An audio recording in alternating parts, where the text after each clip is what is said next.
Friday morning, and welcome to another episode of Finding God in the Dark, the podcast. This week, Jonathan and I are going to talk about a 2019 Netflix animated film. Now it is Christmas season, so we are jumping into Christmas movies here. The film is called Klaus. It was nominated for a Best Animated Feature, did not win, but it was directed by Sergio Pablos and Carlos Martinez Lopez, written by Sergio Pablos and others. Stars the voice talents of Jason Schwartzman, J.K. Simmons, Rashida Jones, Will Sasso, Norm Macdonald, Joan Cusack. Um, I don't know. Do we want to hash out the story a little bit? I mean, it's basically a reimagining of the Santa Claus myth, right? Yeah, I was actually talking. I recently, just actually minutes ago, was talking to my administrative assistant and talking a little bit about this movie Mm-hmm. and saying that I liked it a lot, but I got frustrated that it didn't really incorporate the actual Saint Nicholas. And there was a part of me that's like, it would have been nice. I would love to see a movie that really delves into Saint Nicholas. I think that would be really. I actually would argue his story is more interesting than the traditional story about Santa. Like, Mm-hmm. the truth about this guy that was born rich, gave all that up to be a priest, became famous in part because he went out of his way to essentially feed children. I mean, that's basically what he's doing. And and then he becomes a major theologian in the church, a bishop in the church, and punches out people at the Council of Nicaea. Like that's a movie right there, man. Yes. Yeah. Yeah. I get it. This is definitely. I think this is a clever film in that it it it very imaginatively Yeah, incorporates a lot of the Santa Claus ideas in it. yeah. Now, it is not specifically Christian. There is no mention of Christ. No, There's no mention of the church in any way or anything like that. But it's also not in, I mean, if you're really nitpicky, you mhm. might find a few things that are objectionable, some cartoony violence and somebody gets called an idiot or something like that. But otherwise, I mean, it's really just a delightful film. Yeah, I it is. My son loves it. I love it. Yeah. I think it's a fun watch. No, it's just. I mean, there's some great ethical lessons in it. Some nice Yes. statements, about the idea of doing good, basically pay it forward idea. Do it good Yes. creates other more people doing good. Hmm. It kind of Was feeds on it itself. one selfless act Yeah, inspires one genuine selfless act inspires another, something along those yeah, lines. yeah, That line comes up several times in the film. yeah, Yeah. yeah. I think there's also a great so the director, as I understand it here, used to work for Disney. Okay, So he's a former Disney guy, set up okay, his own animation studio in oh, Spain. okay, good. But there's definitely some of that. If you go back to the very old school Disney stuff, right? Yeah, Like when we were kids and how Disney really told adult stories in an animated style, right? yeah, There were levels, like everything wasn't just happy. yeah. There was loss, there was grief, there Well, was, Pixar does that still. Like with Pixar. Oh gosh, Up, yeah, up and like Soul. Soul is one of the most like Soul, yeah, to me, honestly, it's I got issues with it, but to me, it's one of the best conversations about death and the afterlife that yeah. I've seen in movies for a long time. Yeah, and this film definitely touches on that ideas of grief and loss, Yeah, and I think in a very mature way. It doesn't yeah, really yeah. just gloss them over. Um, so And that's it's and it, and it to me it also it's a very cute element of what it's doing, but I also think there's some profound truth to the idea that kind of talks about like there's one moment where the sleigh gets away from them and it flies into the air, and then it's like, oh, the reindeers can fly, and it's like, and that idea of how true things become legend. Right. Talking about Santa and Saint Nick. I mean, how these elements of truth. He did go around at night and drop off food to kids. He Hmm. did help children. He did do a ministry to children, but he didn't slide down their chimney and put, food in their stocking kind of thing.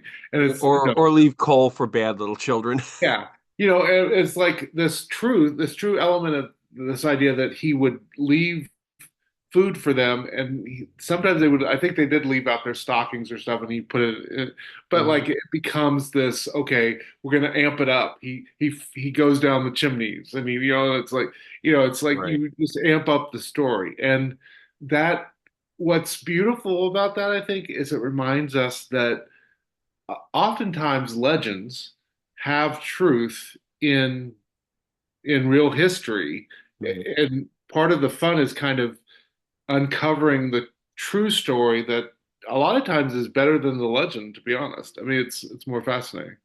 Yeah. Sure. I think there's also some great stuff in this insofar as your family values, value of education is Yeah. one. I mean, you see when um, Jesper first arrives, the postman first arrives in this area, that the school has basically become the fishmonger. Yeah. The teacher is the fishmonger. She's just trying to save up enough to get out of there, and Yeah. how his influence and yes, initially at least his motives are very selfish. But what ends up happening is it reestablishes the school because the kids want to learn because they want to write letters to Klaus because they want a toy, you know. So Yeah. so th th there's lots of that, those little kind of angles that just bring in something that's worthwhile, Well, you and know. and, it, and as much as kind of this idea of one selfless act, adds to inspires another. What's interesting is I thought about, and granted, it's religion adjacent. Well, no, I mean Buddhism is a religion, so it's religion, but Christian adjacent, I guess, in some level. But I thought about there's a phrase that's always stuck me from the writings of Thich Nhat Hanh, he was a well-known Vietnamese Buddhist monk that was active in the peace around Vietnam, peace attempts in Vietnam to end the Vietnam War. And he writes this idea that just start wearing a smile. Just wear a smile, and over time, you won't have to wear it anymore because it will become you. And you see that with Jasper, right? This idea that he ultimately starts helping people because he wants to get back to his home and the wealthy life that he was forced to leave. But over time, he starts caring, and over time, the good things change him into a good person. And that idea, I think, is some truth to it, that sometimes even if you don't feel like being joyful or you don't feel like helping people, if you choose to help people over time, helping people and serving people won't be something that isn't is something you're putting on. It will be something you are. Yeah, right. And it is in a sense, I think it's also John Wesley adjacent too, right? Yeah. Because isn't it Wesley that said, "Preach faith till you have it, then preach Yes. faith," Yeah. right? Yeah. So the idea is yeah, it's Christian adjacent. It's also John Wesley adjacent. Yeah. Yeah. Yeah. Um, and I love that. I have to kind of build off of that idea because right now, as I sit in my church office, Yeah. there's a lot of noise downstairs because we are a collection center um, for this week Mhm. for a huge program that's distributing toys to needy kids in the area. Okay. So, like, my whole Sunday school wing downstairs is just full up of stations of bags of toys and bikes and stuff for kids. And it's just, it is the coolest. I got in trouble last year because I took pictures of it and I posted it on the church's Facebook page. And it was like, no, kids might see that. Oh, all right, all right. I don't think any kids watch our so, Well, we're really big with the 9 to 10-year-old range. right. That's our key That's our demographic, right? demo, baby. Uh, But yeah, and we just had a missions meeting here last night, and it's the same kind of thing, like we're as a church, I think it becomes ingrained in us, right? That is who we are. It's part of what we do, is provide for those who, have difficulty providing for themselves in one way or another. It's the nature of Christianity, hopefully. yeah, Um, and yeah, I think this film does that without, explicitly calling it the church or calling it Christian faith. But um, yeah, and again, I think there's so many things in this film that just for me, just make it enjoyable because you identify with those actions. You see that stuff and you go, yeah, that's right. You yeah. know, To me, one of the interesting elements of this film, in about kind of even how the church can get stuck sometimes, is I really thought about, and I'm going to blow the name of the second group, but the crumbs versus the elbows, I guess, or the Ellingbows. Ellingbows. Yeah. This idea that their life was getting better, right? But they did not want to give up the patterns of the past. The patterns of the past were so comfortable that even though there was opportunity to make a better world, make a better community, they really went out of their way to try to turn away from it. In particular, their leaders, right? Yeah, In particular, the leaders were trying to hold on to, and is that's a power grab, right? yeah. It's I don't want to let go of my control, my power. And I do think it's something that I've seen in the life of the church. You see it in the world too. You see it in the Sure, sure. secular culture. But I do think it's worth thinking about that part of the gift of Christianity, I think, is this idea that God's making the world new. And that will require us to die. It'll require us to radically change. Change. And Yeah. we will have to be comfortable giving up the structures that have made us comfortable with the belief that God will lead us into a better way, right? And and I do think you see Christians all the time push against that, and you see people all the time push against that. And I think it's an interesting conversation to say what motivates us when there's clear seems to, in this movie, and I would argue in life a lot of times too, there, but definitely in this movie, there's clear signs that the world's getting better, and these people still won't give up the structures that they're used to. Well, and let's be honest about it. The church in particular the church as an institution Yeah. does not like change, right? All of the, I'm gonna tell a joke. All of the, change a light bulb jokes, right? How Yeah. many, right? Well, how many Methodists does it take to change a light bulb? Yeah. How many? Change. My grandfather put in that light bulb. Yes. Understand what I'm saying? Yeah. Yeah, I think I've jokingly said before that resistance to change is the only thing that the conference and the local church have in common sometimes. I can't argue with that. And but I do think it's worthwhile for all of us to think about why do we as human beings have a tendency to want to hold on to things that are dying just to hold on to things that are dying. Because it's the thing we know, Yeah, and something unknown is scary. yeah, I think in a lot of ways that is what it is. It's the unknown is scary, and it's scarier than the thing I know, which is passing away, which Yeah. is dying off. You know, And and my guess is you have had this experience. I have. I'm sure most pastors have. You go in, just if people are watching that aren't Methodist, they may not know. Sometimes Methodists don't know the system. So we get married to our congregations in a shotgun marriage. That's basically what it is. so that's a way of putting it. Sure. Yeah. So basically, our district superintendents have usually meet us for dinner, give us a file of information on the church. They have called us about a week before and said, "This is the church or churches we'd like to send you to.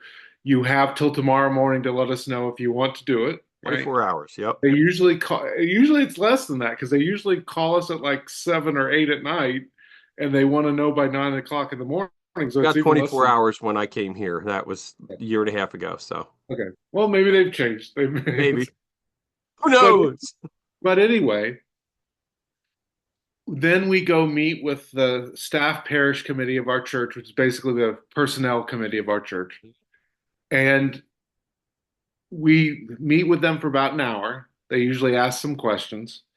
And then we're asked to leave the meeting. They decide if they want to say yes. And then the district superintendent comes and says, they've said yes. Do you want to say yes? Um, And so, there's this kind of quick together thing, right? And um, And in most cases, I mean, in most cases, even if one of the parties at that point says no, they're still going to try and make that appointment. yeah.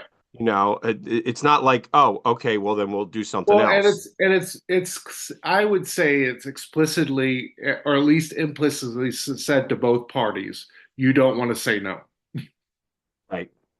It's Right. basically I am making you an offer you can't This refuse. is this is the best offer you're going to get. If you Yes, say no, something worse is coming, yes. right? Yeah. And so here's my point though, is we've that's how we come into the Methodist reality, and that's how we move from church to church.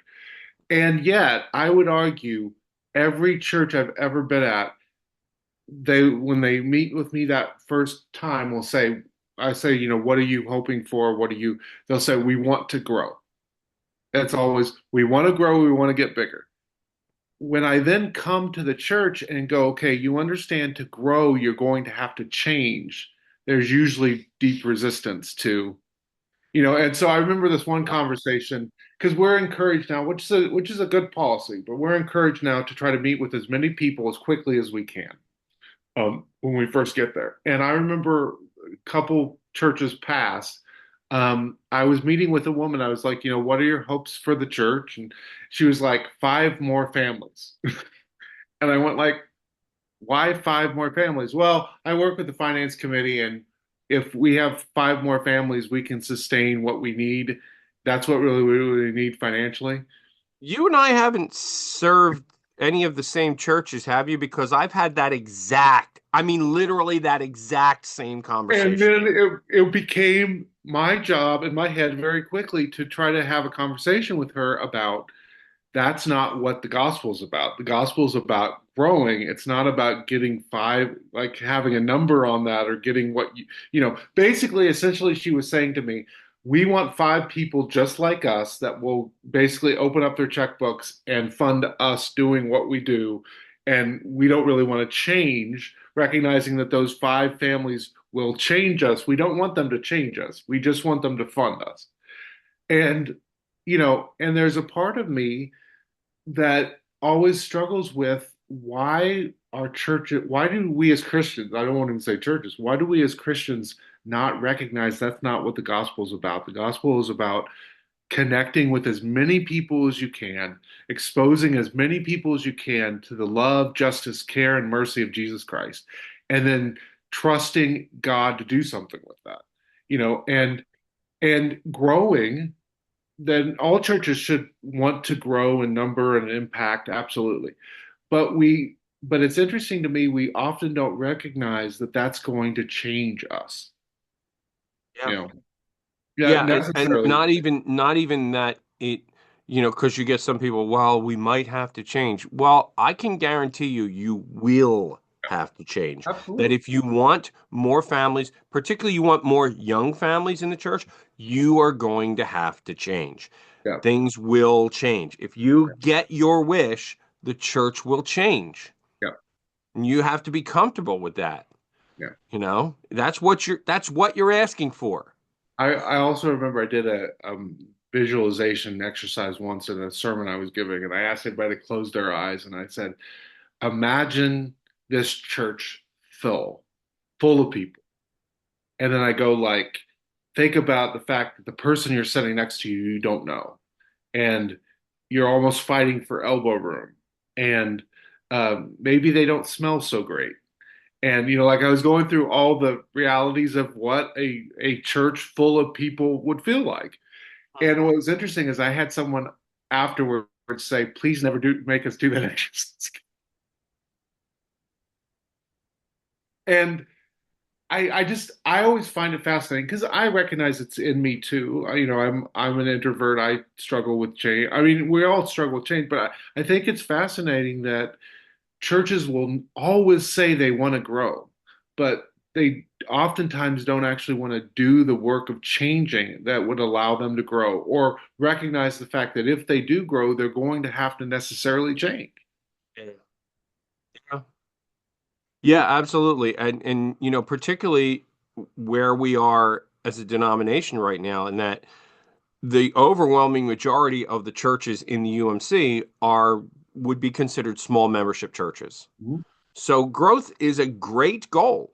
Yeah, I I love the goal, yeah, but the challenge is that in order to do it, you will absolutely be different on the other side of it. yeah, So, are you prepared for that? Are you comfortable with that? Is that really what you want? Or do you want someone to just stay here and hold your hand while you fade away? yeah. Or do you want people to basically fund you, but not actually want to change anything that you do? Yeah, right. Um, the other thing I remember a conversation about growth with the congregation, and I remember one woman going like, "I just don't understand. When I got here, I just drove around with my husband until we found churches that we liked.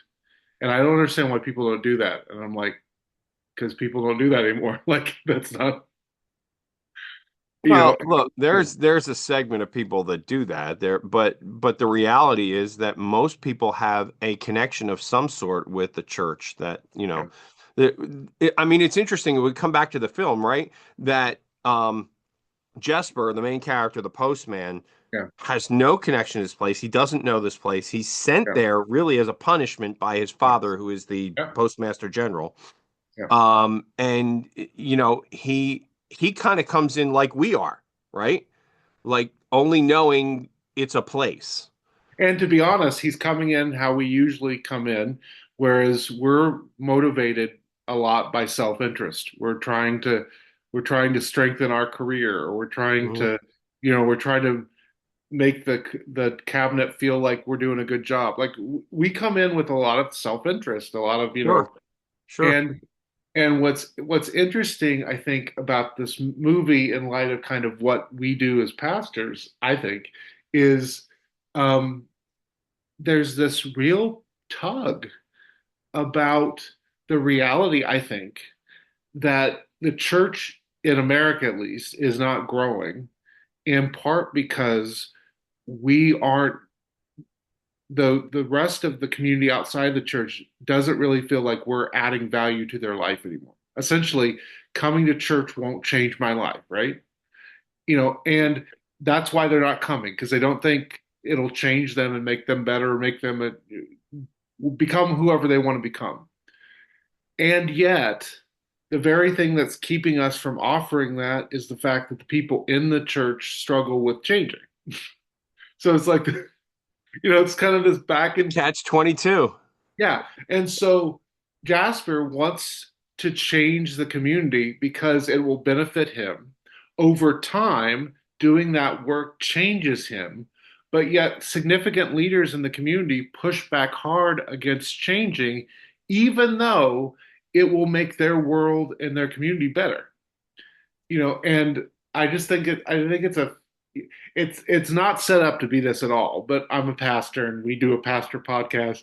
So to me, it's an amazing allegory about kind of the struggle of pastor and church in a weird way. Well, I mean, obviously, I certainly identify with that. I get it, right?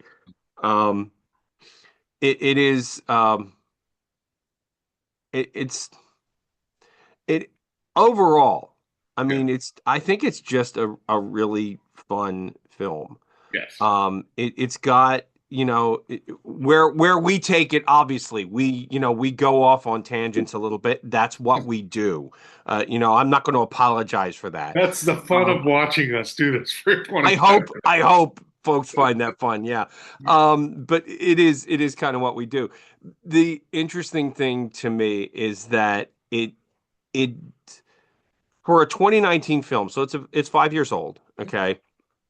Um, it took a familiar story, it told it in a slightly different way, and it did it in a way where it didn't make it like unwatchable for families. You know what I mean? Like there's a film right now. I have no interest in watching this. Please don't suggest it. Okay? There's a film on streaming right now called Dear Santa. I do not want to the Jack Black film, you know the I one I'm don't even talking know what about? it's about. I don't even know what it's about. No. Oh, okay. So the basic premise is a boy writes a letter to Santa, except that he misspells Santa, and Oh, and so the devil shows up. ah, Jack Black as the devil shows up. Okay. oh I wow. don't I have look, that's taking this story and putting a twist on it that Yeah. makes it probably not as family friendly. No.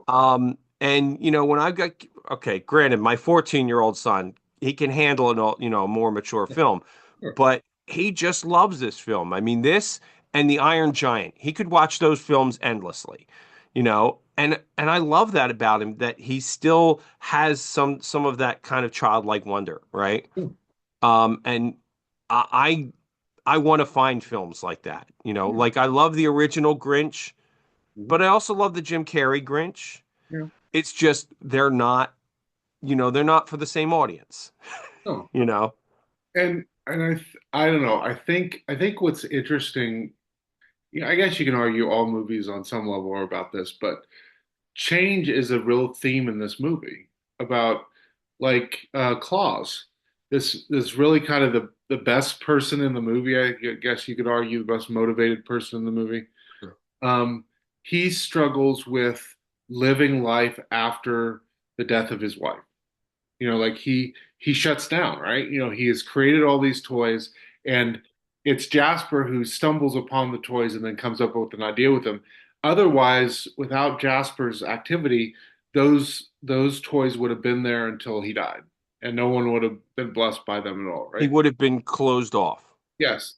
Yeah. And so that's a struggle in Christianity, to live into Jesus's vision of the fact that change is part of life, change is necessary. We are called to become a new creation, which will require us and our community to change. And yet, it is kind of the fundamental nature of human beings to fight against that change. And how do you find a healthy way of embracing change so that it will help you become new? And In a that's sense, now I know this is not the intention of the writers, but I mean, in a sense, at least in our conversation here, we could turn Klaus into a metaphor for the church, yes, right? absolutely. Because he's closed off. He doesn't, he's grieving loss. He's Yeah, closed off. He doesn't want to change. This is how he is. But the influence of another yeah, forces him to change. I mean, this is the conversation we've really just had, right? yeah, absolutely. So all right, we're getting Yeah, towards the end here, so we got to talk about next week. Overall, this is a great yes. family film. Yeah, it's I a wonderful film, man. It honestly really- recommend it. I don't have anything bad to say about it, really. No, no, it's a good film, and you don't have to go as deep as we do. No, We're we're, we're absolutely theology not. nerds. We're No, theology. just watch it and enjoy it. So, Okay. what would we like to watch this Okay, week? so I came up with three things. I'm going to throw them out to you. I threw them out to you before we started, Mhm. but there's a new documentary. There's a new film on Netflix about Mary. It's from a Catholic perspective, but I think it might be really fun for us to have that conversation. Carry On is a movie that comes out on Friday and is basically Die Hard in an airport. I know Die Hard 2 was set in an airport, but it's basically Die Hard in an airport. But it's on Christmas Day, so it fits the Christmas theme, Christmas right? movie. And so we could go that direction. Or we could, there's a really nice film that came out a few years ago called The Feast of Seven Fishes. And it's about the Italian Christmas tradition around that. But it's a movie about family, relationships, love. It's a really good film. So any of those three, I would love to talk to you about. Which do you want to do? Well, my wife has watched the Mary film. Mhm. It's on Netflix, right? Yes, it is. She watched it. She came to me and she says, "I have questions." And she started telling me about it. I'm going, that that's not in no, that's not in the scripture.